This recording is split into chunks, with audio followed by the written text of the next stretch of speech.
Shabbat Shalom, Kol Halal, Yahweh Hashem Yahushua, Bahashim Kodash. Double honors to the elder apostles and elder bishops of GMS, including the elders that came before them that taught us the truth. Shabbat Shalom and salutations to all the brothers out pushing the word of truth and in sincerity, the hopeful elect tabernacle of David. Shabbat Shalom and salutations to all the Akwath, listening and learning and being a pillar of rest.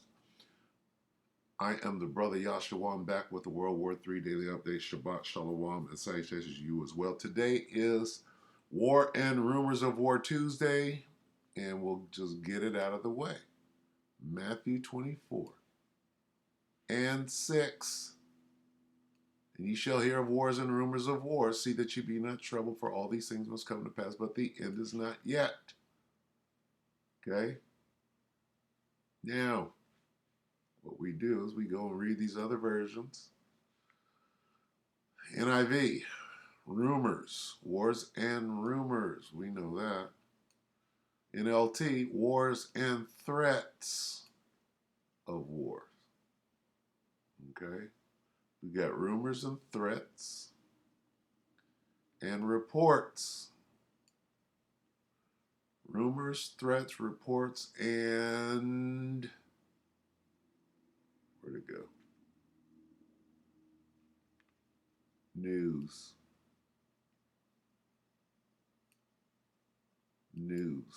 News, reports, threats,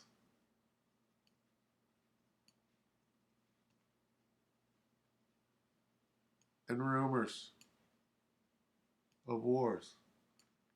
That's why we call it War and Rumors of War Tuesday.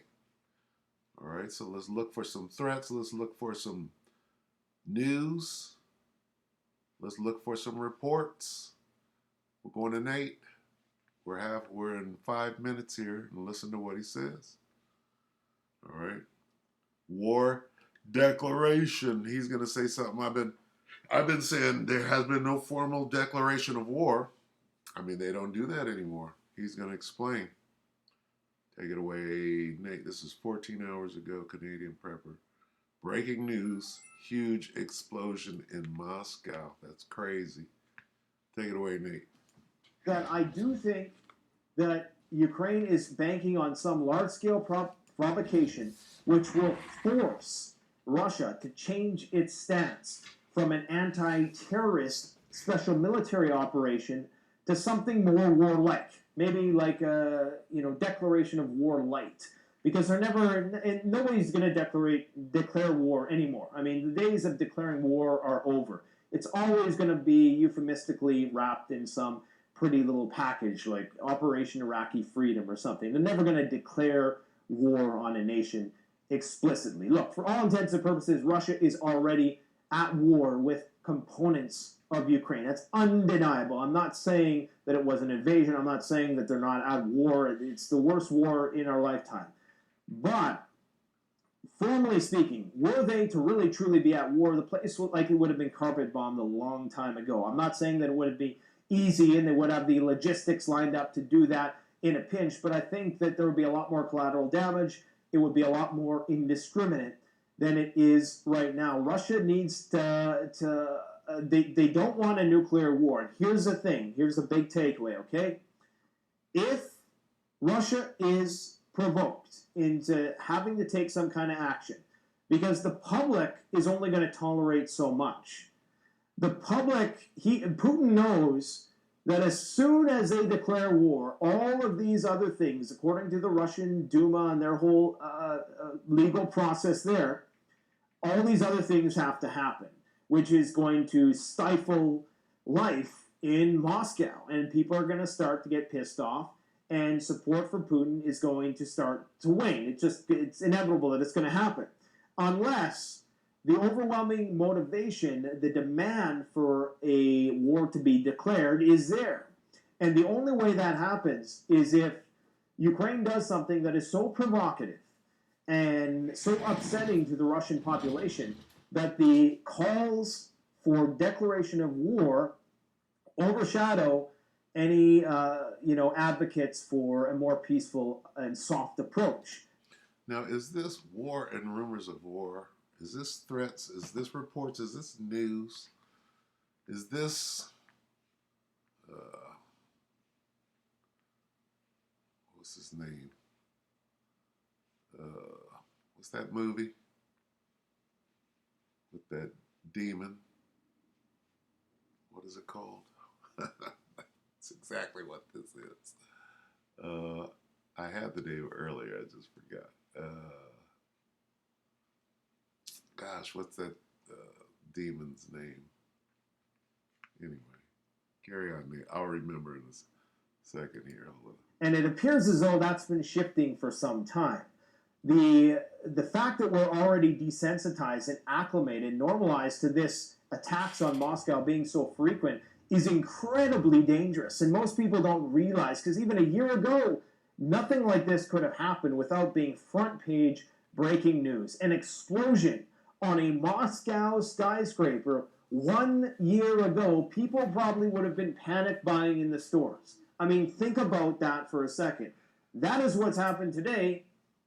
Nobody cares because it's just slow. Mission creep, incrementalism. The frog that's boiling in, or that's in water that's about to boil, doesn't realize it's already at 99 degrees.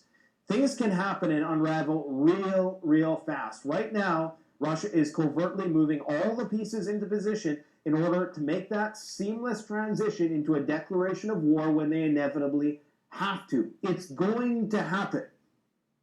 I'm almost 100% convinced that it's going to happen. The last protective factor against this thing going global was the grain deal, which is done. It's over. That almost acted as a buffer in the Black Sea to prevent anything from happening, from Odessa down in a straight line to Turkey, Romania, and all those places. That's done now. Now Russia is going to be obligated to inspect ships that are attempting to enter those waters, and there's a lot of ships. If you want to see how many ships are in the Black Sea, I mean, there are hundreds, if not thousands.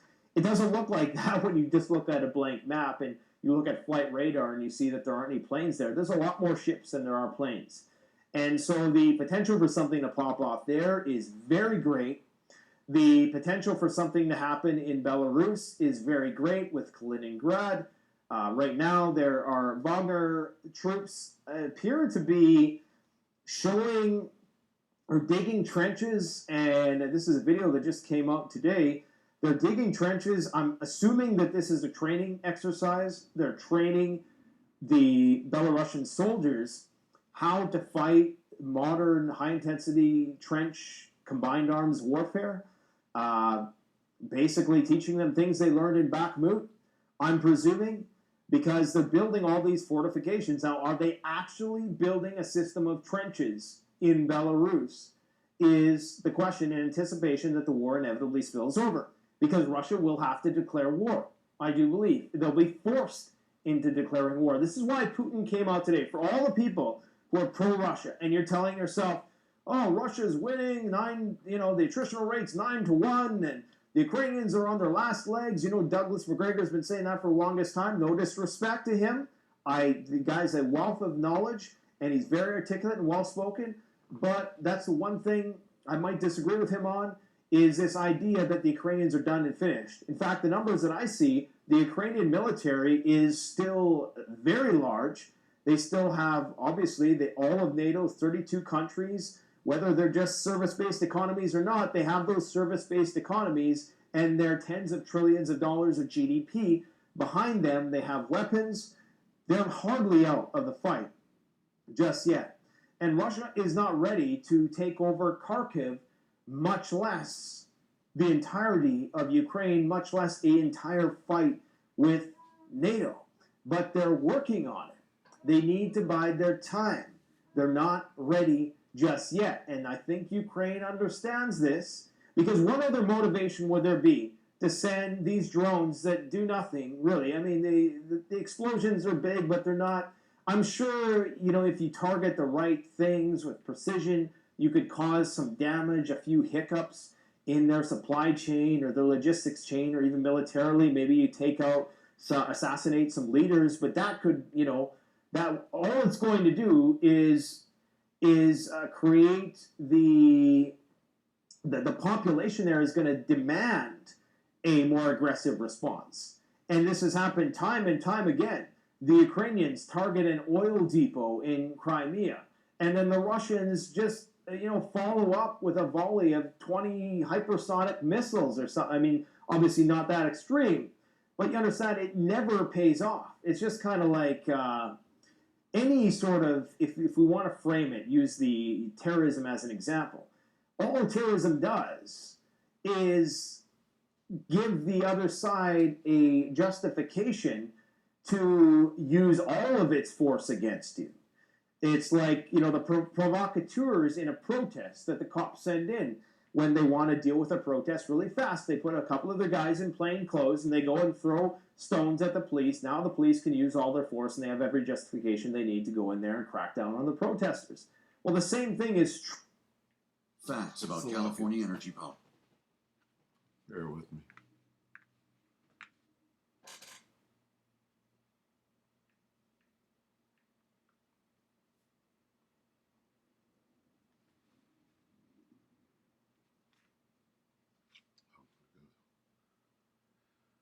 Here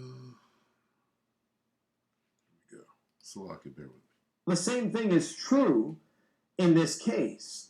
So why would Ukraine be shooting these drones at the Kremlin knowing that the response is going to be disproportionate, that the Russians are going to fire back 10 times as many missiles? Well, I think what they're hoping for is to create such a grand spectacle that, and this is where it's going to seem like I contradicted what I just said, but I'll explain, because Ukraine cannot win at this point in time. I mean, just go and look at the Russian lines of defense. They haven't even breached the first line of defense. I think one guy today, he put his tank on autopilot and he sent it over the tank trench just to kind of officially say, we breached but the tank immediately flipped over and I don't even think it made it past the tank ditch. Anyways, Ukraine can't win this fight. They know it. The only hope in hell they have of reaching their goals is if NATO gets involved in some way, shape, or form, and if Russia is stretched thin. They have to do that by getting Russia to prematurely declare war so that maybe Russia engages conventionally in a war they can't win. The problem with that is that if Russia is forced prematurely to declare war and they don't have the conventional means to prosecute that war, will they be more likely then to have to resort to the use of tactical nuclear weapons, or will that be considered an actual possibility? Today, of course, it's Medvedev Mondays, so he came out and threatened nuclear Armageddon once again. Putin somewhat echoed this in saying that we are ready to fight NATO. And when I say that Putin is that they're not ready to fight NATO, I don't mean defend against. I think that Russia could defend against a NATO attack right now. They outnumber them in terms of anti-ballistic missiles, in terms of missile defense, in terms of artillery. They even have a fairly formidable navy. Obviously their nuclear forces are superior to the West in a lot of ways. So Russia could defend against NATO. I think that's what Putin's referring to, but they're talking about nukes. The Russians don't have the manpower needed to take over a Ukrainian large city like Kharkov or Odessa right now, much less fight NATO and occupy NATO lands. I mean, it's just not going to happen. But they're preparing for it. And they are slowly, covertly, under the radar, getting their population ready, because as soon as that war is declared, borders close, everything changes. They got to deal with a disgruntled population. They got to maintain order in their own society, and they have to have everything in place before they do that. That's why they've been streamlining the draft process. They've been increasing the fines if you're a draft dodger. They've been doing all these little things in anticipation of the inevitable declaration of war in some euphemistic way, and the greater mobilization of their military and their population towards that end, which is coming. It's inevitable at this point in time. I'm 110% convinced it's inevitable. There's some peace talks coming up on August 6th, I believe, but they're happening in Saudi Arabia, and they're not really peace talks. They're being called I think they're trying to explain it as preemptive negotiations or something. So I just view it as we're going to go talk to the Saudis so that when the war does finally heat up, to know that they have their backs and what they're going to do, what their moves are going to be if X happens, in terms of global oil supply, because that's what this all boils down to. My friends, we live on a finite planet. Things are getting tough. We're living in the age of consequences and contraction. It had to contract at some point. Just how the economy has cycles of recession and depression, so does human population. We're entering a correction phase because, unfortunately, the decadent lifestyles of the West are unsustainable. That's all there is to it. Not everybody can be an Andrew Tate, 10 Bugatti owning Leonardo DiCaprio, I own 10 mansions and a private jet, yet hypocritically chastise people for their carbon footprint. Not everybody can have that lifestyle. It's just impossible. People are starting to realize it. There's a lot of people who are unhappy. It's manifesting in different ways. But all of that existential angst and deep sense of doom and gloom that people feel in the pits of their stomach, it can all be traced back. Fundamentally, principally, it's all about the fact that we all unconsciously know that we're mismanaging our resources and that this is a war for resources. The abundance that came with globalization is over. It's finished. And all of the preventative, protective factors that came with globalization, like not wanting to get into a war with a country who made whatever product you enjoy making, those are all going away. That's that decoupling is going to increase the likelihood of world war. Right now, countries are just in a race to get themselves ready. Russia is not ready yet. The ruble continues to decline. As robust as an economy and as good as they've weathered the sanctions up until this point in time, they can't risk entering prematurely into a broader war with Ukraine. At least that's my 2 cents on it. What other things have we missed today? According to Sergei Shoigu, Ukraine lost 20,000 troops in a month. I don't know if I believe that number. I don't really believe numbers from either side. I'm presuming it's closer than the estimates that Ukraine makes of Russian casualties, which is just absurd. And wars and rumors of war. Even if you look at the most conservative estimates, not even the Pentagon agrees with those. That doesn't stop, however, some very popular channels on this YouTube platform from getting a lot of traction with the algorithm and perpetuating things which are just downright false. Like there was a video, I'm not going to tell which one it was specifically, but wars and rumors of war. It's on Trending, very big channel. And they made the claim that Ukraine civilians, 40,000 had perished in this conflict thus far. Now, you look on any mainstream, and that wasn't casualties, that was deaths. They specifically said 40,000 deaths. If you look on any mainstream statistical source, they will say that it's at upper limit 9,000, 16,000 casualties. And they had the audacity to say that they only lost 20,000 troops in the entire conflict. And then they went on to give this fairly well put together video presentation. But maybe I just need to be dropping some false statistics in the first 2 minutes of these videos so that it gets out there to a broader audience. Is that the prerequisite? Well, you guys know I'm not going to do that. In fact, on that note, I want to send a shout out to Gonzalo Lira, currently trying to make his way across the border, and I don't know, is it legal to do that? Maybe it is, maybe it isn't.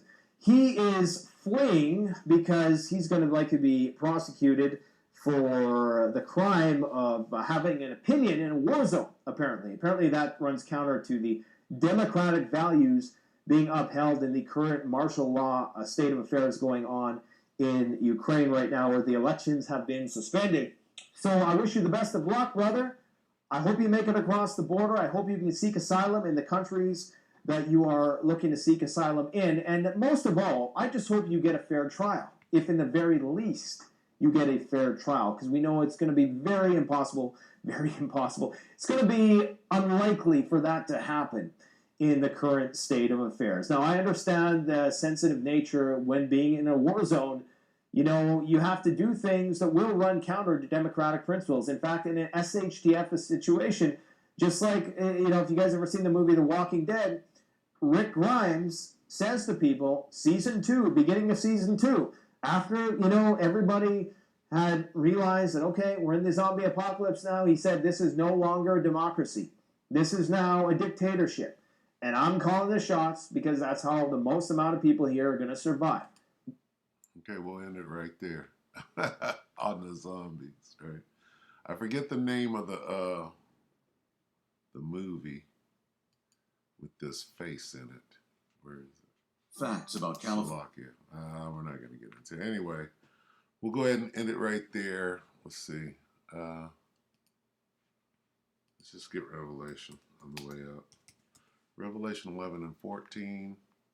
Doesn't matter what you read it in. It's basically the same.